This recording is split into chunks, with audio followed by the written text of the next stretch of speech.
Hey everyone, I'm Norm Farrar, aka the Beard Guy here, and welcome to another Lunch with Norm, the Amazon FBA and e-commerce podcast. Lunch with Norm. Lunch with Norm. Lunch with Okay, I told you today's going to be a great show. On Friday, we announced that we're going to be talking about systems and scalability. So today, how to create scalable systems for your Amazon business. Our guest is the founder of brightideas.co, Flowster.app, and he is a seven-figure e-commerce business. With almost 10 years of experience with digital marketing and e-commerce, he has, get this, 34,000 followers on YouTube, 200,000 on Instagram, and 2 Inc. 5000 awards. So I am very happy to welcome Trent Dyrsmid to the show today. But before we do that, just a quick word from our sponsor. Thank you, Z.co, for sponsoring this episode of Lunch with Norm. Are you looking to take your e-commerce business from local to global? You can with the help of Z and their brand new app.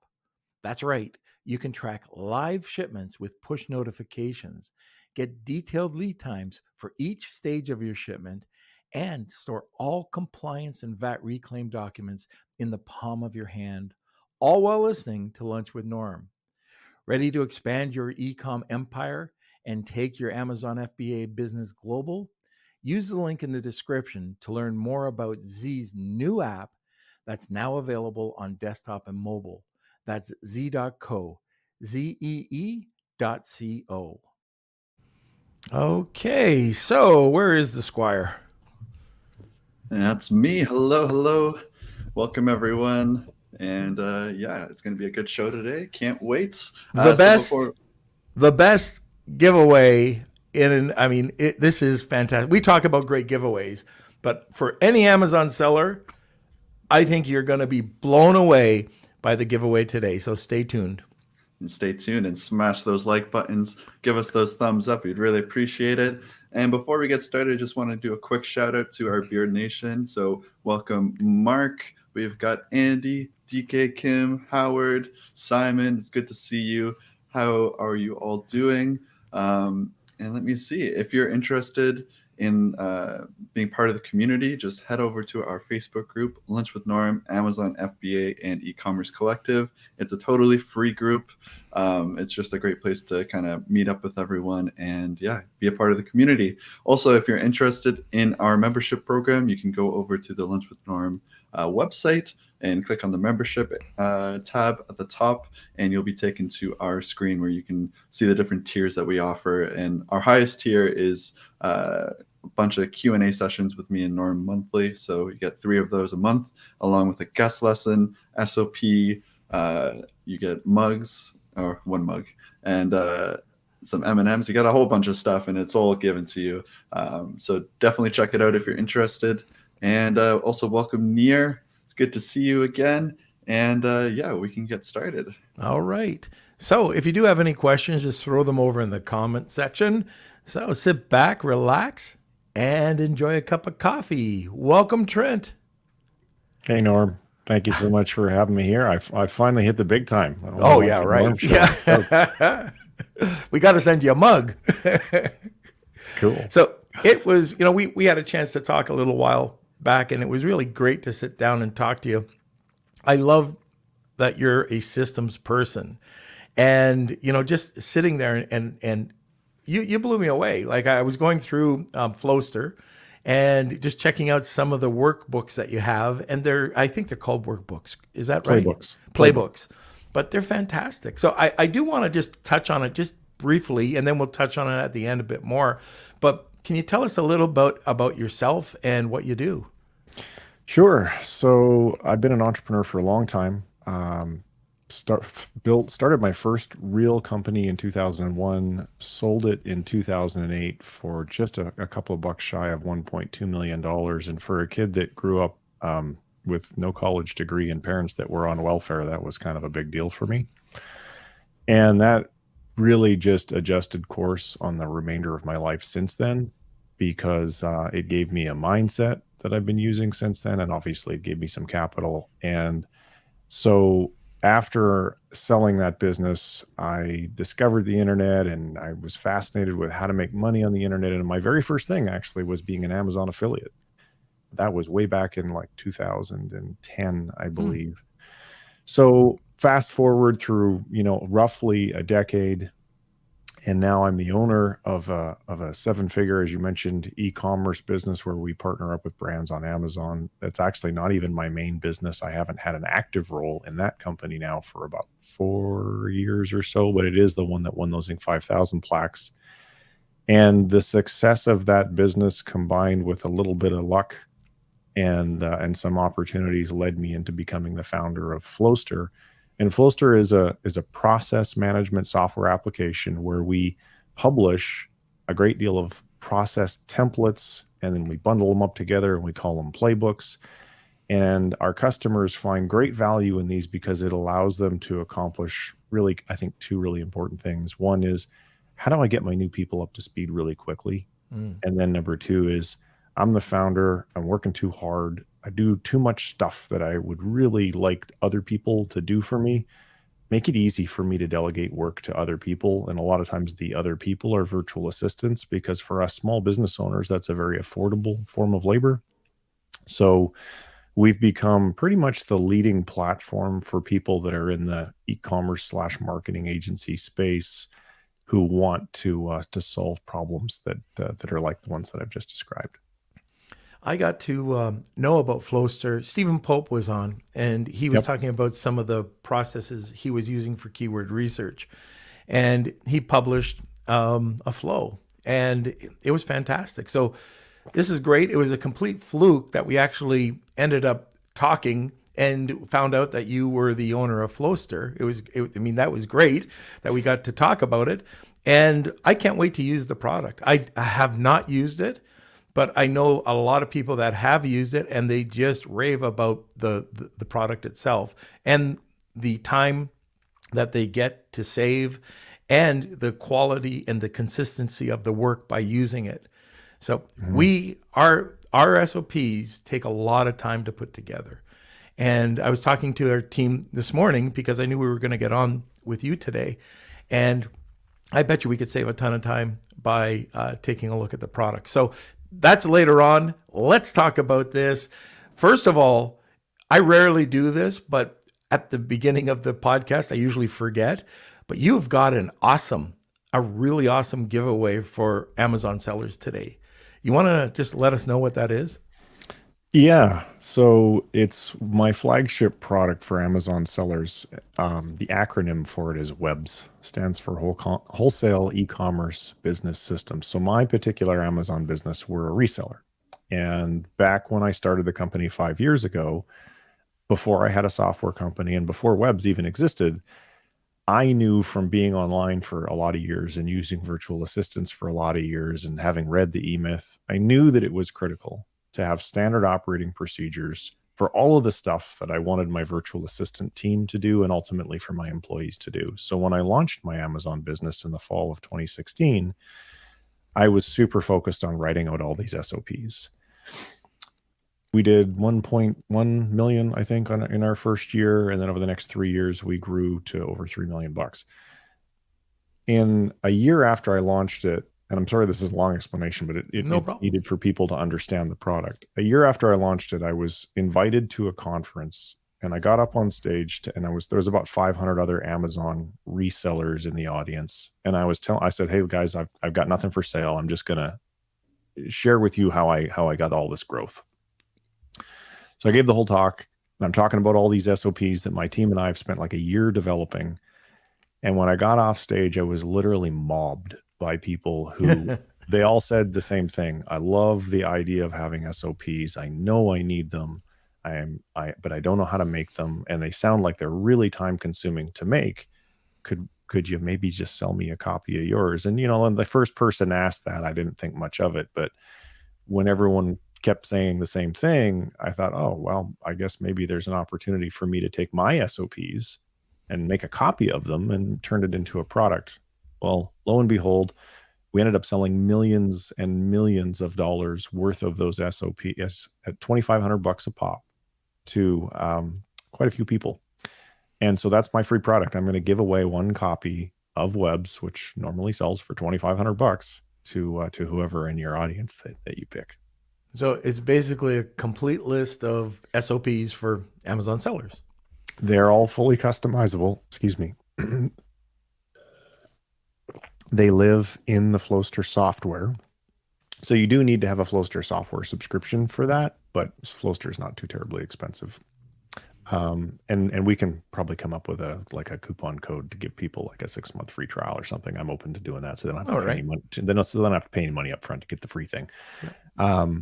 And the thing that I want people to understand is the SOPs, and it doesn't matter where you get your SOPs, anytime, unless you're making them yourself, you're always going to have to customize them a little bit, or some section could be not exactly the way you want it because it's the way that we wanted it, but it's a huge jumping off point. As you might imagine, if you had to write, say, 80 SOPs from scratch, that would be really time. I mean, you said how long it takes you to make your SOPs versus if you just had to click the edit button and make a couple of changes here and there. There's a big difference in the amount of time that one of those takes versus the other. And that is the greatest value of Webs, is it gives people a huge jumping off point. And we do have people, one of my favorite customers is this guy by the name of Warren Carter. He didn't feel the need to change anything. He just used them exactly as they were provided to him. And he did $500,000 on Amazon in his first year. So he was pretty stoked. Wow. So if you're not excited yet, I don't know what's going to get you excited. $2,500 SOPs that are pre-written. That's crazy. It really is crazy, especially knowing how long it takes to write SOPs. So that is hashtag Wheel of Kelsey and tag 2 people and you'll get an extra entry today. So that's just awesome, Trent. So let's talk about, I just saw something come up about the eMyth. So the eMyth, you read the eMyth. We talked about, I read the eMyth. I went through the eMyth Academy. That was really a changing point in my life when I was dealing with business. Mm-hmm. So let's talk about the process. Why is this so important? Even reading the eMyth, just go and buy the eMyth, read it. It's still valuable today. But as a starting point, how are processes that important? Well, as Michael Gerber explains in his book, which I think I read back in like 2003 or 2004, so like 100 years ago, most small business owners get into doing whatever they're doing out of a love of the craft.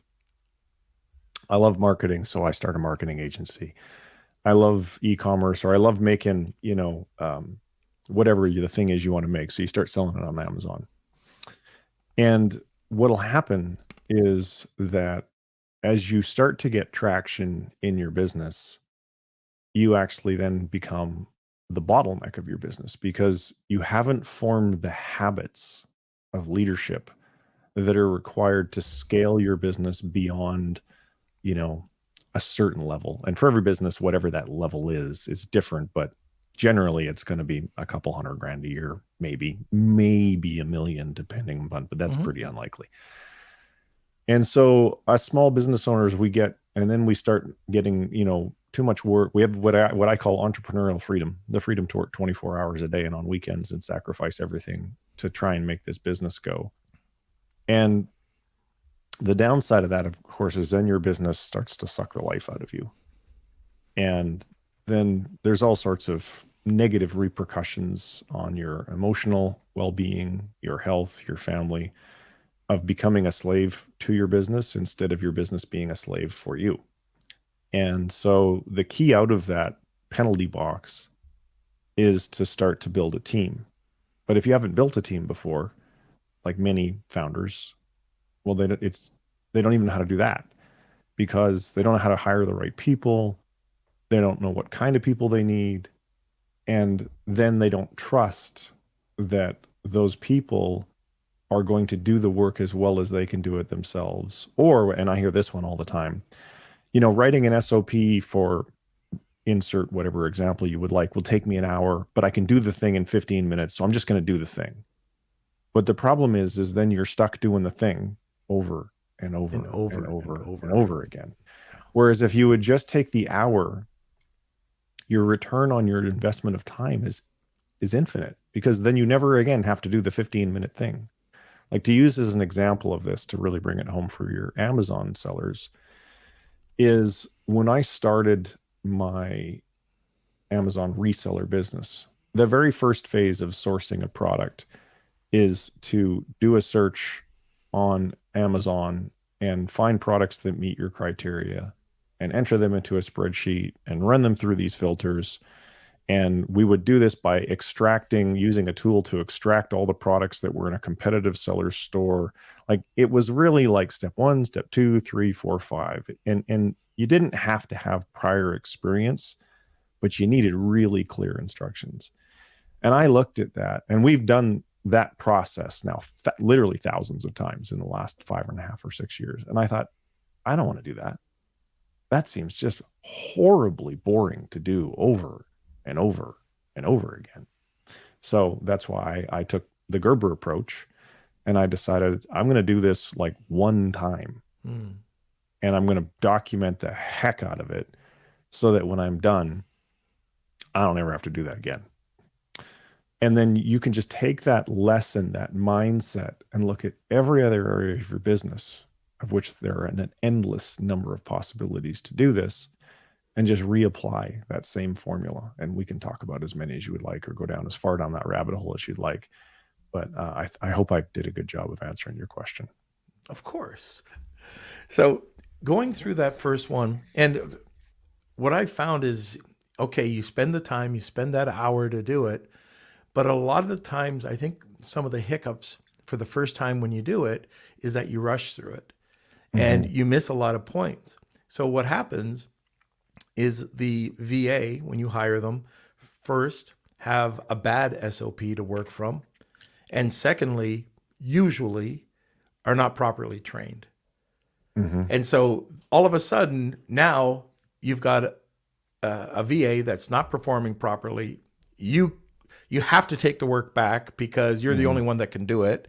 You get rid of the person, and it's just a roller coaster. It goes up and down because you're just not hiring and training properly. So I think what's really important is that detailing every little thing. If you have to move your cursor up to the right, move the cursor up to the right, drop down to, and then go through the process with the VA. And if they make a mistake, you don't jump down their throats. I mean, it's usually training. I've done some really poor hiring, and I learned very quickly that it usually comes back on me if the SOP is not working or the person makes a mistake. But people make mistakes, and you can't jump down their throats. Yeah, we have a little phrase that we say, it's the mom test. If your set of instructions in your SOP are not detailed enough that your mom could do it without asking you 17 questions, then your SOP is not ready. Very good. And it's just like what you said, make sure you leave nothing to doubt. Every screen is screenshotted, big red arrows, click here, then do this, then fill this in. Here's what to fill in, then click here, then do this. If you do that, and this is why people bought so many copies of webs, is, as you might imagine, building those SOPs is very time consuming. And so people either don't build them, or they try and make little training videos, which if you want to talk about that, I can talk about why putting SOPs in training videos is just a bomb waiting to go off. Or they buy pre-made stuff. Right. So let's go back. A lot of listeners, well, this is a repeat, but let's go back to the VA process. How do you get that right VA to work with, or when do you know it's the right time to outsource to a VA? So that's a great question. First off, let's answer the question, should this be something that a VA should do? So again, I have a litmus test for that. If the task is something that is reasonably linear. In other words, it's step 1, step 2, step 3, step 4. And it doesn't require, in the middle of those steps, if it doesn't require judgment that comes from years of experience, then it's probably really good to be delegated to a VA. Whereas if at each step along the way, you need judgment that comes from years of experience, that's really hard to document in an SOP. There's too many variables. So that's the first thing. And then the second thing is the hiring process. We see people do this wrong in every way come Sunday.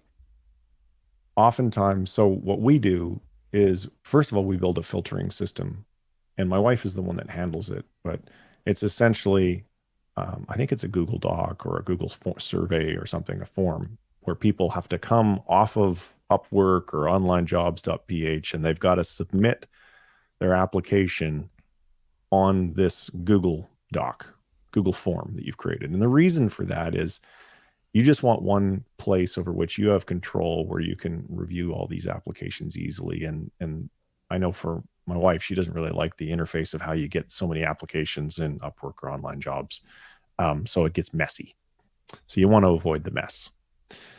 And then second of all, one of the things that we always do, because you want people that pay attention to instructions, pay attention to detail. So near the bottom of the job posting, we'll tell them that, in the first sentence of your application or your cover letter, you need to include, like the word blueberry or whatever it is. So that if the word blueberry is not there, they didn't really read the instructions. And so there's no need to even review their application, because people don't read instructions aren't going to be good at following SOPs. And then the other, I think, last piece of the puzzle that makes it so that we succeed with virtually every hire is we don't do a traditional interview. We don't, do a Zoom call and tell me about your career and tell me what your aspirations and so forth. Instead, we look at these pile of applications and we pick 5, and we've already got an SOP, and we just pay them to do the SOP. Like, that's the interview. They're going to pay you to do the thing. And what you'll find every time is that 1 or maybe 2 people out of those 5, and one other little trick, because you want to make sure this is an honesty test. You're going to tell them, so let's say your SOP, it takes 15 minutes to do it. You're going to tell people it's going to take an hour. And then you're going to see who just sucks up the whole hour because you told them it was going to take an hour. Great idea. Yeah. So then out of your 5, at least one of them, and if it doesn't work, if you don't get one, then go back to the trough and do what I'm explaining a second time, but you probably won't have to do that. One of them is going to do it the fastest. They're not going to take the full hour. They're going to do it with the fewest questions and the highest level of accuracy. That's your hire. That's crazy. I've never heard of that's great. I love the honesty test too. Oh, that's something we got to, I don't know if anybody else does anything like that in their hiring practice, but that is the first time I've ever heard of that. So, that's great. I learned something here. My wife deserves credit for that one. That was not my idea. Oh, that's fantastic. So, hey, if you're listening and you're not using SOPs, I want to know why. Love to hear from you. And if you have any questions, please make sure you put it in the comments section. So you train your VAs to do SOPs for you as well? We did. Yeah, what you'll find is that VAs actually like SOPs, and employees like them too, because it makes it easier for them to do their work. And so SOPs are not static documents. This is one of the reasons why training videos are a horrible way to put your SOPs in place, because you have to edit them on an ongoing basis. And who wants to edit video? It's very time consuming. But in Flowster, making an edit, it takes seconds. Or even if you're using a Google Docs and you needed to replace a screenshot.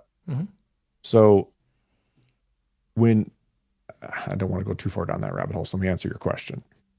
So the reason that we can have people create our VAs for us is because we have a culture. We've deliberately created a culture of we have to have an SOP for everything, like literally everything. If it's something you're doing one time and you're not ever going to do it again, well, that's not a process, that's a project. But a process, by its very definition, is repetitive. And it's a violation of our terms of service of our company culture to do a thing over and over again and not have an SOP for it. So it's just understood that if you're on our team, you are going to create and maintain your SOPs for that are areas of the business that you're responsible for on an ongoing basis. So some VAs, much like just regular US workers, they're more senior, they're smarter, they have higher aptitude for this type of thing. And you'll find that out when you employ multiple VAs. You'll see which ones are kind of like your cream of your crop, so to speak. And they can be very good at creating SOPs. Now, even if they don't understand how to do a thing, that doesn't mean they couldn't create an SOP for it if you gave them really great raw content. So in the case of, you feel like I don't want to make my own SOPs anymore. So I might just find a video or a blog post that's very how-to focused, and I'll give that piece of content, and maybe I created the video, but I'll give that piece of content to my VA and I'll say, Flowsterize this, and they know what that means. They know that they're going to watch the video and they're going to take all screenshots out of the video and they're going to put all those screenshots into Flowster, and they're going to type the words because the video would have a transcript. So they're going to type the words in, because the actual process of Flowsterizing an SOP is mostly just a big cut and paste experiment. The thing that's tricky was creating the SOP process, whether you created it in Flowster or a Google Doc or a video or whatever. The knowledge, they don't have to have the knowledge to be able to convert the knowledge into a Flowster SOP. Hopefully that answers your question. Yeah, it does. But the other thing I'm kind of interested in, because when you hire a contractor or a VA, a lot of the times it's a general hire. Mm-hmm. And a lot of people want that general VA to be able to specialize in everything. I don't know about you, but I've never found a VA, no matter what I pay them, to be an expert in everything. Yeah, I would say that's an unrealistic It's no different than expecting an employee to be a general employee. Like, I need Right. you to do legal, I need you to do operations, I want you to write some code and build my marketing funnel for me. Like, who would do that? It's just not realistic. You will find, though, that with VAs, much like with employees, some of them, they do have a higher aptitude for a wider variety of tasks in various buckets or departments in your organization. And that's great when that happens, and give them that responsibility so that they remain intellectually challenged, because when people get bored is when they leave. Mm.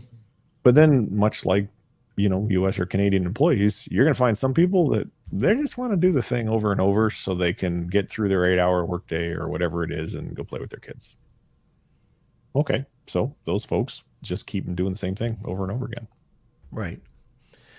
Okay, so I know for us, we try to find specialists. So the first VA that we hire usually is a full-time VA. Even if we can only give them 20 hours worth of work, we want to make sure that they feel secure, protected, and that they can get started. But for them to know Google Ads or Facebook advertising or whatever it could be, we can train them. But that's when we'll go out and try to find somebody else that might have that specialty. And we might only use them 5 or 10 hours during a month, but at least we have a specialist, and we don't have to. I guess what I'm trying to say is we try to hire smarter, right? Yeah. I don't know it all. I can't know it all. I have to have somebody that knows processes better than I do for that particular task. So it's not a one-time thing. At least maybe when you're starting out, you have a single VA. But I found now that we go very broad, and we might have, I know how many we have, but you might have 10 or you might have 15, but it sounds like a lot, but it really isn't, because you're just outsourcing to different contractors to help you get through the processes. And one of the things, we just hired an SEO specialist. That's great because her task is to write the SOPs, Yeah. publish them in Teamwork. We use Teamwork. And, now we have this consistency that we can always draw back on. Yep. And we So- do the last part there that you just talked about is what I would encourage everyone to do. There is definitely nothing wrong with hiring a specialist, assuming you've been able to vet them and you know that they're actually good at what they're doing. Right. Because, that's not always the case. But I would make it a part of the agreement when you hire them that they have to create the SOPs, because what you don't want is if that person becomes unavailable for whatever reason, hit by a bus or, abducted by aliens, that you still have access to the intellectual property that you paid them for. Right. And if you have a contractor who's unwilling to do that, then you have the wrong contractor, in my opinion, and go find a different one. Because I think most people would be willing to do that as long as they're feeling as though they're being fairly compensated for doing it. And that's not to say that you're not going to have them. I mean, again, case by case scenario, maybe your engagement is I want you to do this thing for me 3 times, create all the documents, and then I don't need you anymore. And they're okay with that. So you compensate them what they felt was fair for that gig and off they go. Or you might have them doing it on an ongoing basis. Those are judgment calls that you as a manager need to make. But absolutely, I encourage to always get that SOP content created by these specialists whenever you can, because in some instances, you will then be able to start to delegate off some of the portions of what they were doing to maybe that don't require the judgment that comes from years of experience to less expensive people on your team. And that's always the name of the game. We're in the business of trying to maximize profit. Profit is the universe's way of telling you that you're adding value to the world. And so you got to keep your expenses low to do that. Very good. Now, before we get to the next question, I just wanted to remind everybody that we've got a fantastic giveaway today. It's Trent's $2,500 worth of SOPs for Amazon sellers. So if you're interested in that, just imagine the time you'll save on it. It's crazy. So $2,500 worth of the Flowster SOPs made specifically for Amazon sellers. That's hashtag Wheel of Kelsey, tag 2 people, you get a second entry. And Kelsey, can we have another word from our sponsor, please? I wanted to give a quick shout out and say thank you to Global Wired Advisors for sponsoring this episode of Lunch with Norm. Global Wired Advisors is a leading digital investment bank focused on optimizing the business sales process. For more information, please call Chris Schifferling and his team over at globalwiredadvisors.com. Okay, fantastic. So we're back and let's talk about the next step. So you've got the SOP, it's been made, maybe the VA has done it, but how do you know or how do you test to make sure that it's done properly? Well, I mean, you could run through it yourself one time, probably not the worst idea in the world. You could have someone on your team work their way through it and just see what the outcome is. Was there, I mean, there's I guess 2 ways you're testing an SOP. Number one is, was it clear enough so that whoever works their way through it was able to do so without asking a bunch of questions? And each one, and if you do get questions, by the way, it's your opportunity to make improvements to your SOP. But that still doesn't mean that the SOP, it means the SOP is clear, but it still doesn't mean it's a good process, because if your process is flawed, then the results will not show up. For example, you could have a bad advertising strategy with a great SOP that describes in great detail the way to do it wrong. Does that make sense? Yeah. So you need to make sure that both the process itself is proven and your documentation of that process is clear and concise. Okay.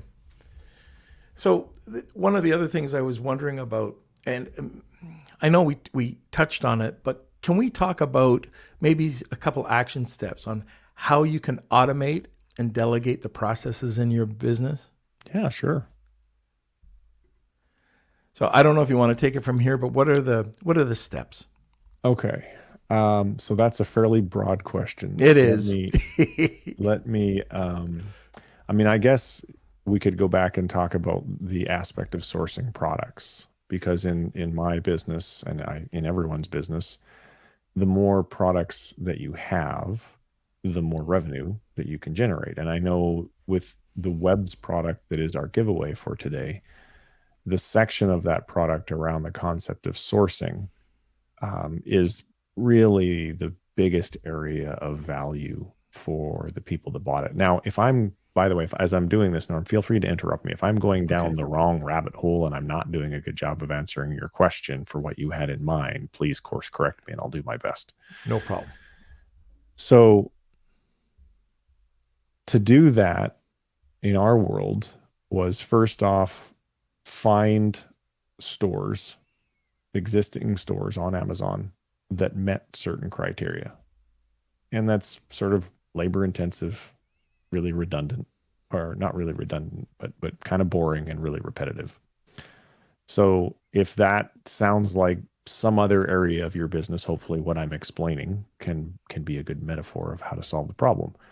So in my case, anytime I have a process that I wanted to personally create, I take my IMAX 27-inch screen and I put one browser on one half with whatever app I'm going to do the thing in. And then I've got Flowster in the other browser on the other half. And by the way, we're coming up with a Chrome extension in a couple months. It's going to make what I'm explaining way easier and faster. But for now, this is how it works. So I'm doing the thing. Step one, take a screenshot, some big red arrows, write some instructions. Okay, step one's done. And then I go on to the next thing in the software.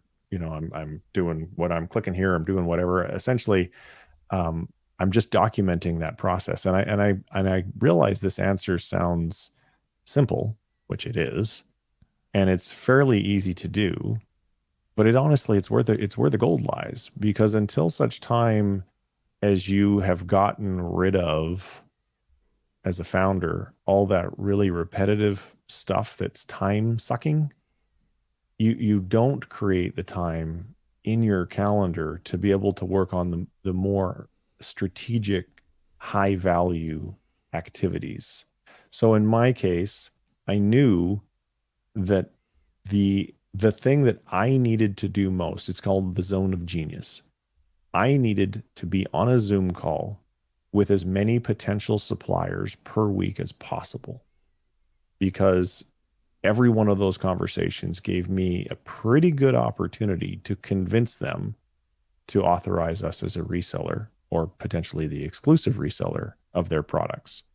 Now, if I was the guy doing all the research on finding those sellers, and then I was the guy doing all the product extractions to build the spreadsheet, and then I was the guy running the 20-point inspection or the 4-point inspection or whatever on those products to make sure to filter that spreadsheet down to the ones we really wanted, and then I had to find out the brand that made all those products, then I had to find out at the company who should we probably talk to, then I had to find out their email address, and then I had to send them an email.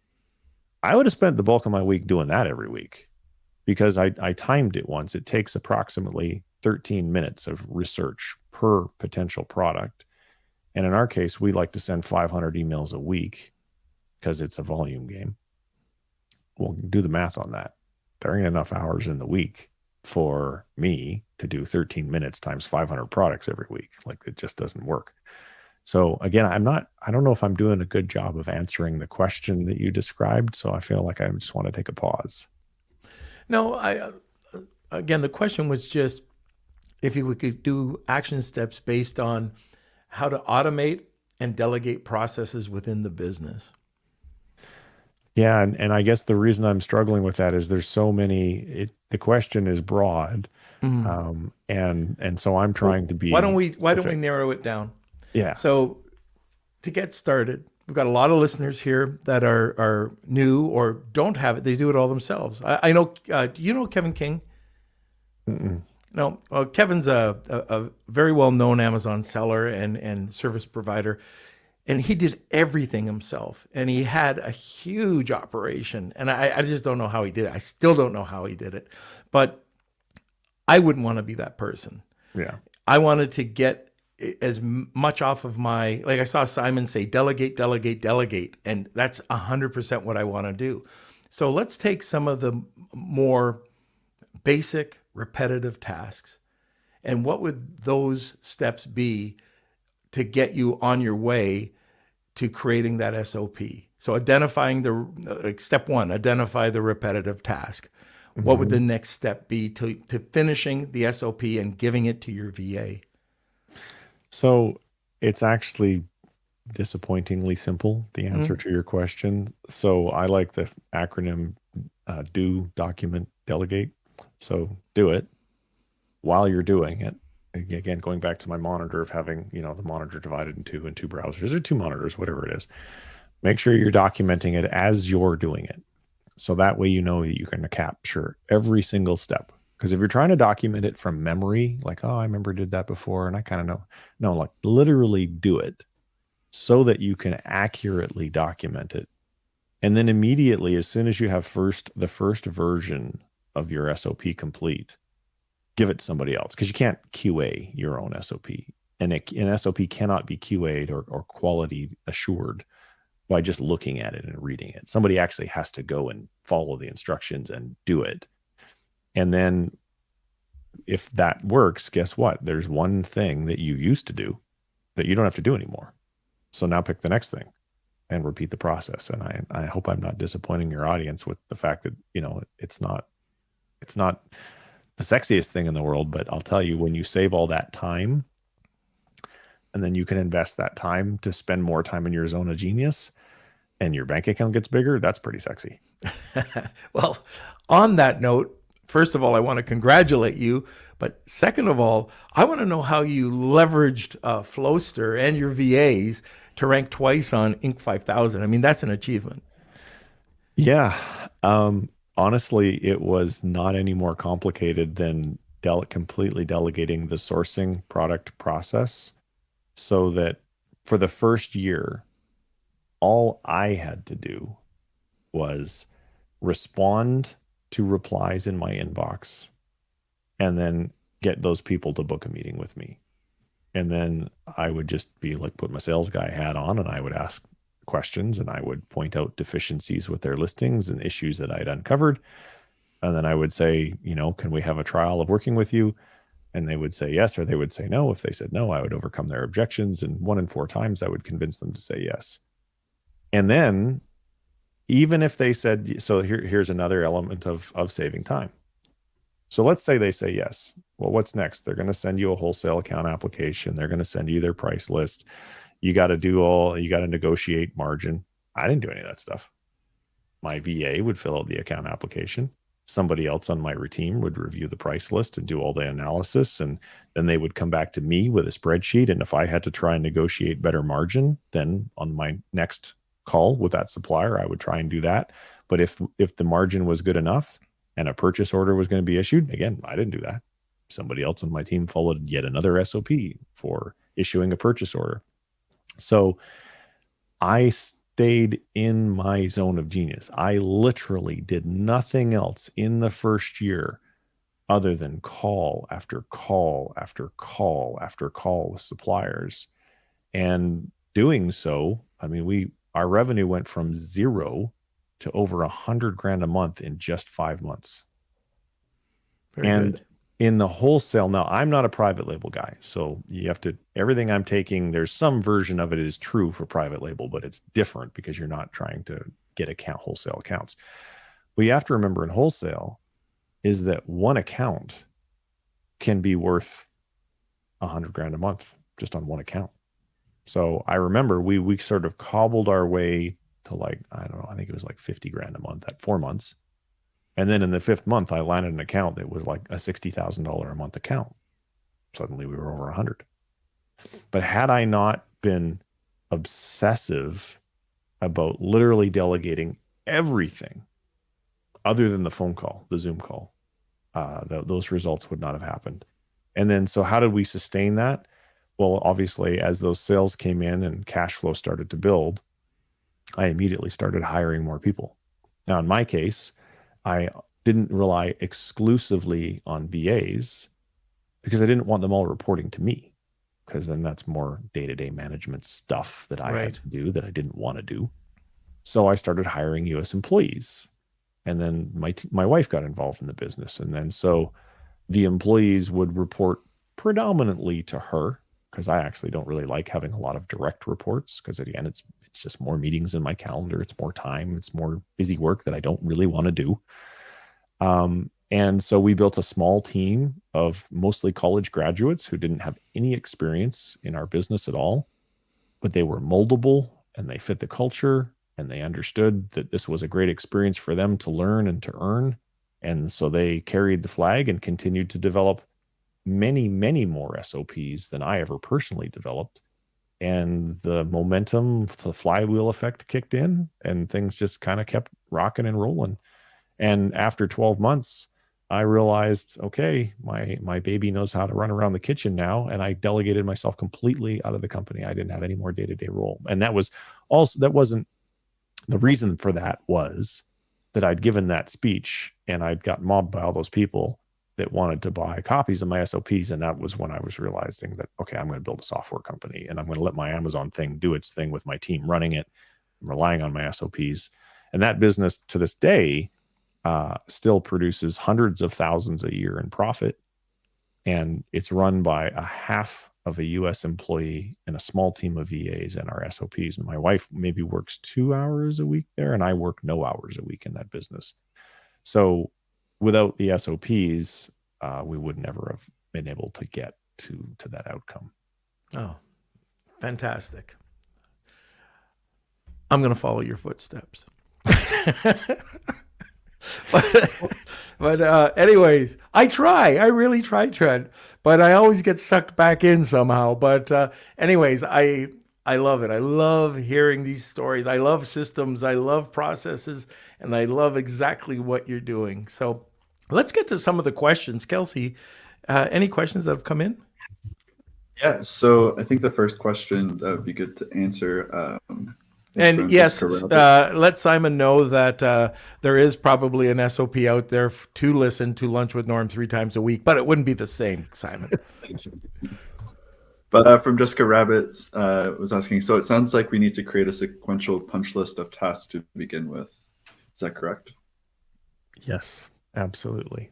Every outcome in your business, every result is going to be the byproduct of you did this, and then you did this, and then you did this, and then you did this. And the key, and there's a great book, by the way, on this topic also called Built to Sell by John Warrillow, because some people believe that their business is a snowflake. Mine's special. No one else's business is like mine. We're 100% unique. I've had people tell me that SOPs impede their ability to be creative. And every single time that happened, I'm talking to the founder of a company that is yet to crack $1 million in revenue.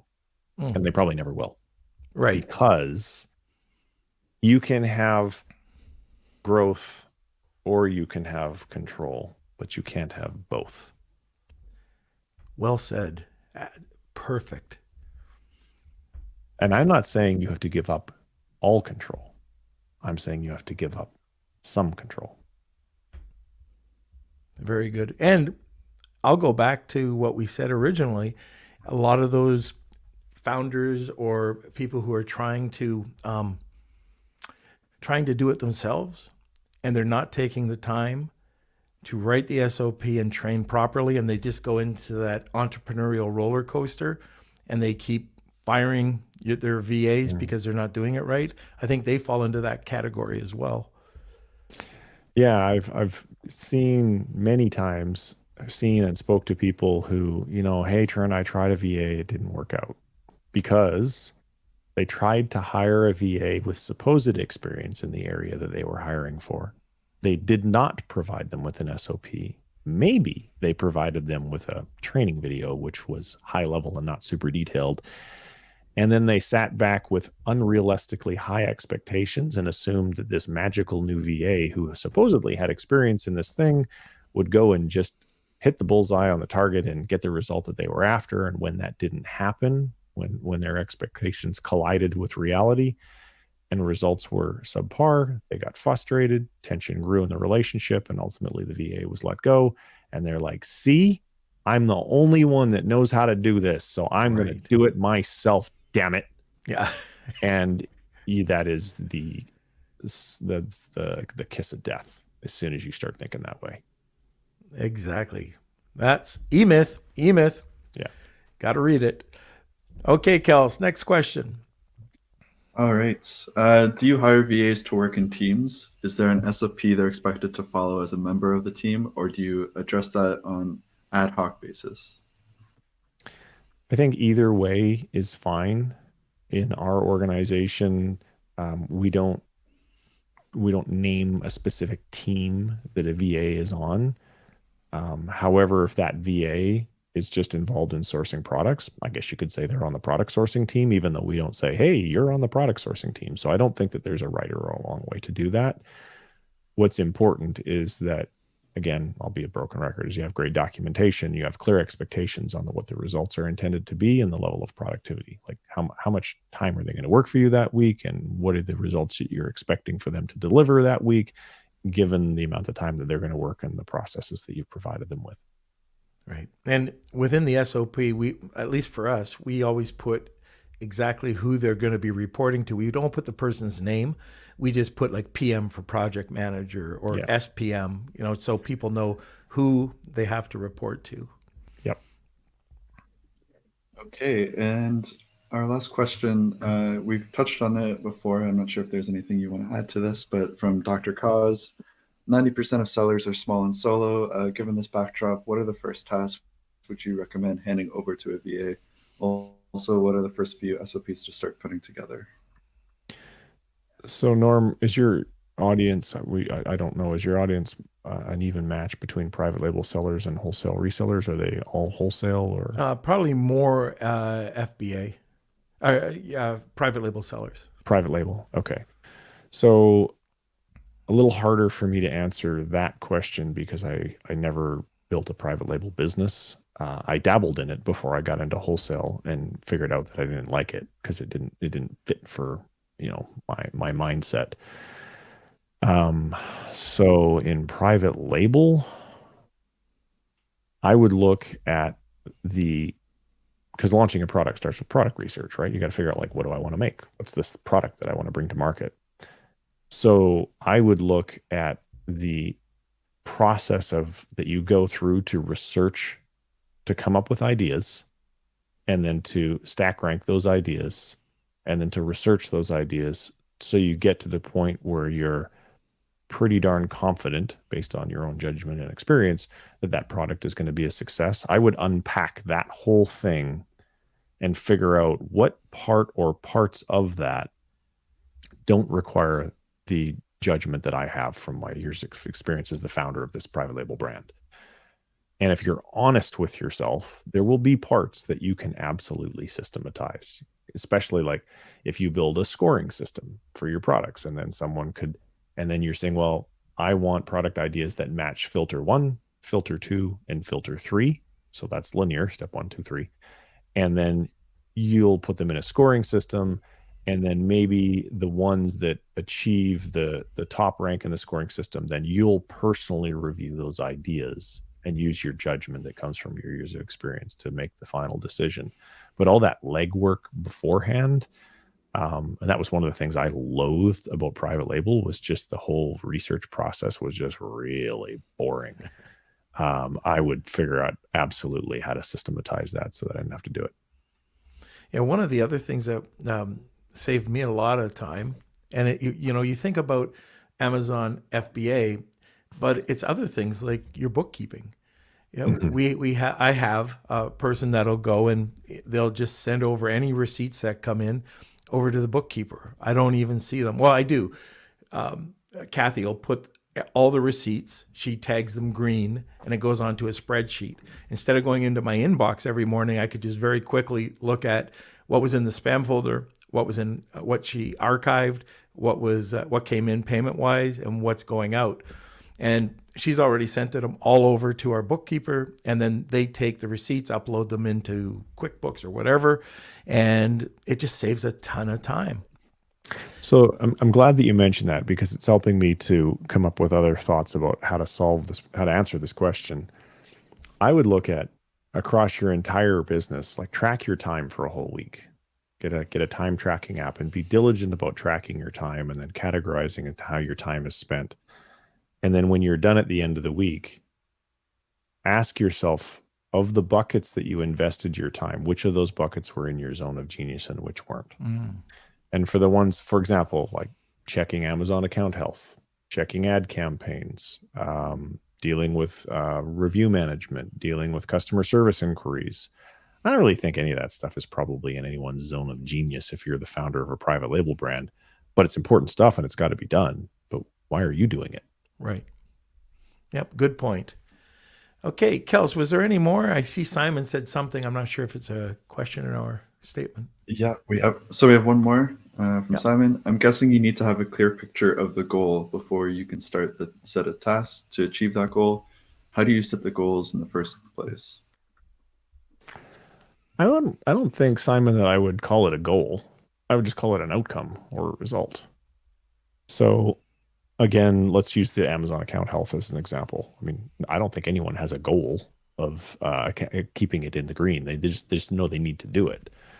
So then, and I, by the way, I have not personally logged into Amazon Seller Central in years. So take everything I'm saying with a grain of salt because this is not something that I personally do. But you need to keep your account health in the green so you don't get into suspension. I know Amazon is much better now about warning you as you are approaching the area where you could potentially get suspended. And there's going to be things in your account that need review, maintenance, to check on, whatever. Norm, you probably are even better at answering this question than I am, but you could build an SOP for that.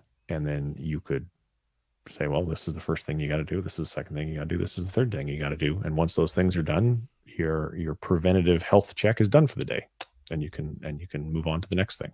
Right.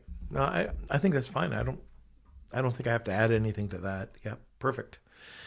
Okay, so we're winding down to the Wheel of Kelsey. You've got about 30 seconds to enter. If you're just listening now, enter hashtag Wheel of Kelsey for the complete set of work. Oh my gosh, SOPs for Amazon, and that's at a $2,500 value. So it's a fantastic giveaway. Anyways, one of the things I wanted to talk about was your app. I know we've mentioned it, and most of the listeners know I don't talk about app specific, but I do want to talk about it because it is a fantastic looking app. Like I said, I have not used it. I've seen it.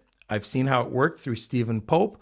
And then when we were on the call, you went and ran through it with me, and it was fantastic. I'm excited to start it. Sure. So I think the first thing that people need to understand is the difference between project management and process management, and why a project management app won't work very well for process management. So a project, because I use both. I use Flowster for process management, and I use another app for project management. So a process, generally speaking, you know all the steps in advance. In other words, you already know what's involved in doing it, and you're going to do it over and over and over again. Whereas a project is something, typically, in my world, I haven't done it before. It's a business improvement project of some kind, and I'm probably not unlikely to repeat it over and over and over again. Now, as a result of a successful project, I might create some processes that I'm going to use over and over and over again.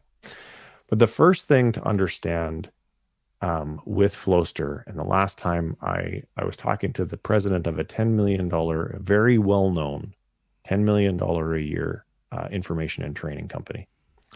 And they were keeping their processes in Monday.com.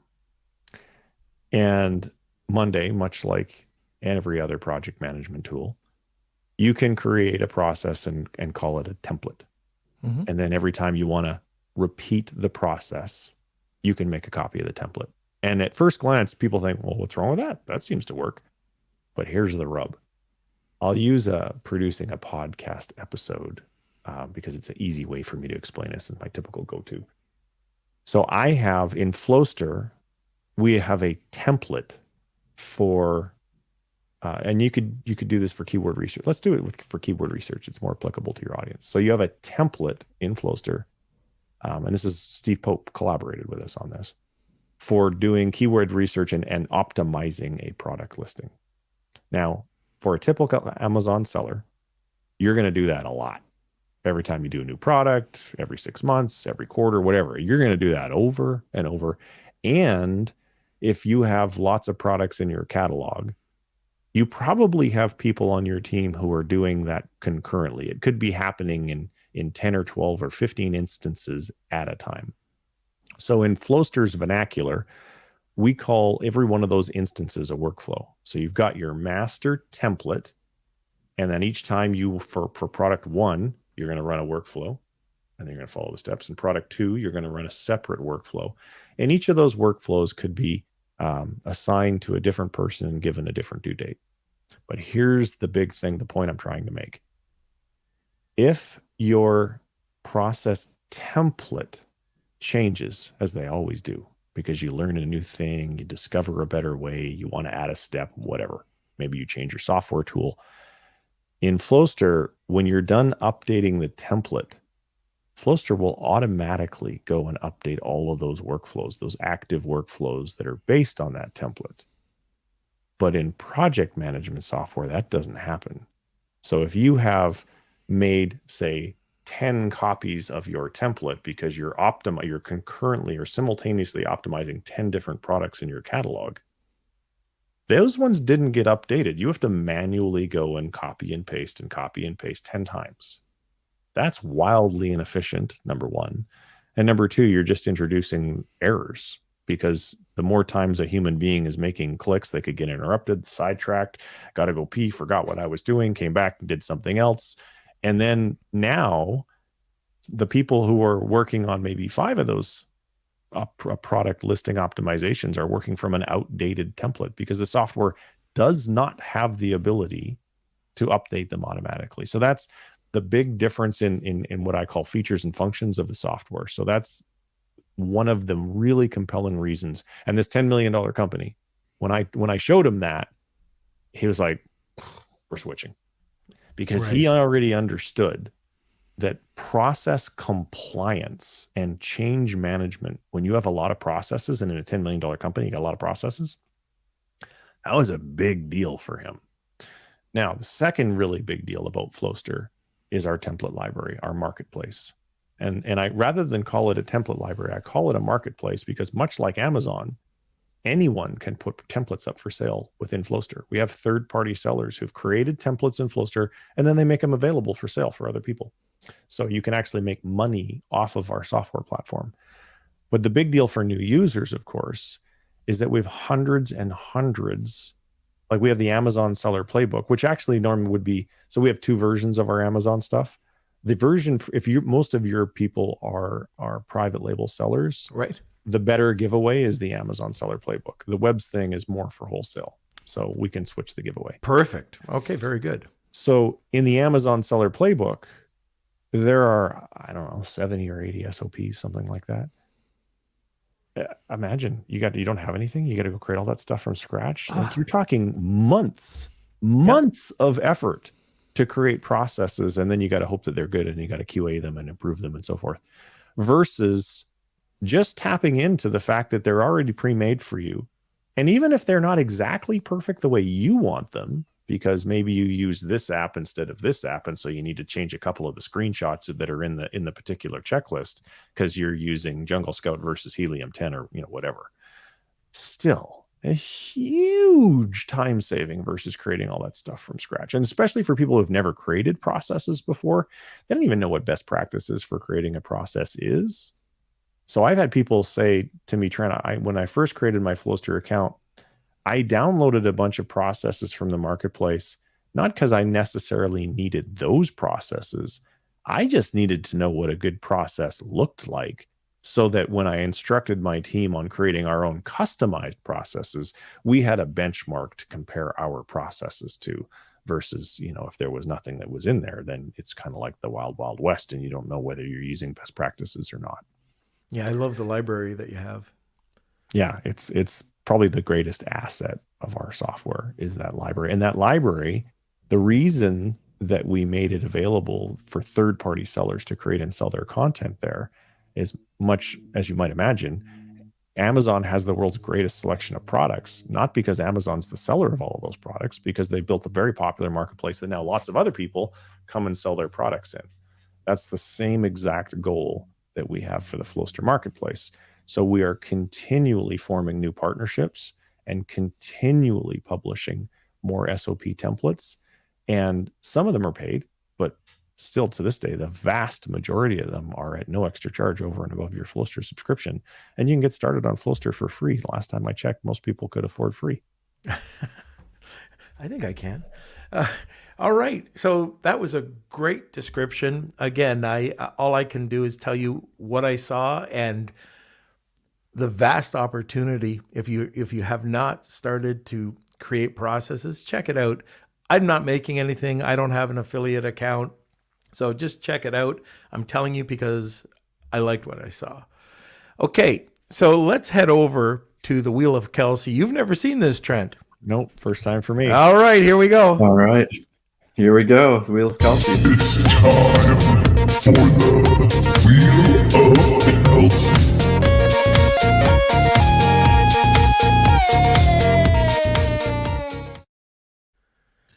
All right. Okay, here we go.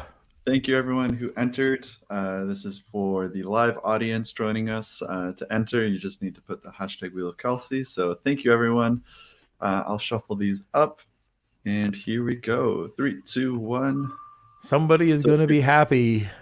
Yes, if you are the winner, please email me k@lunchwithnorm.com. The winner is Brian. All right, congrats, Brian. All right.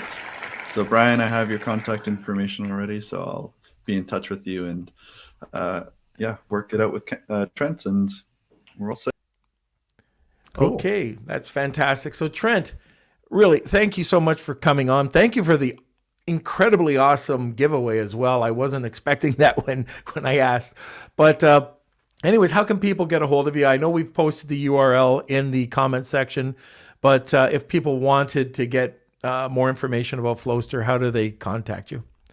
Just go to, and that URL that you have there is actually not the correct URL. That's the URL for the app. Just the website is Flowster.app.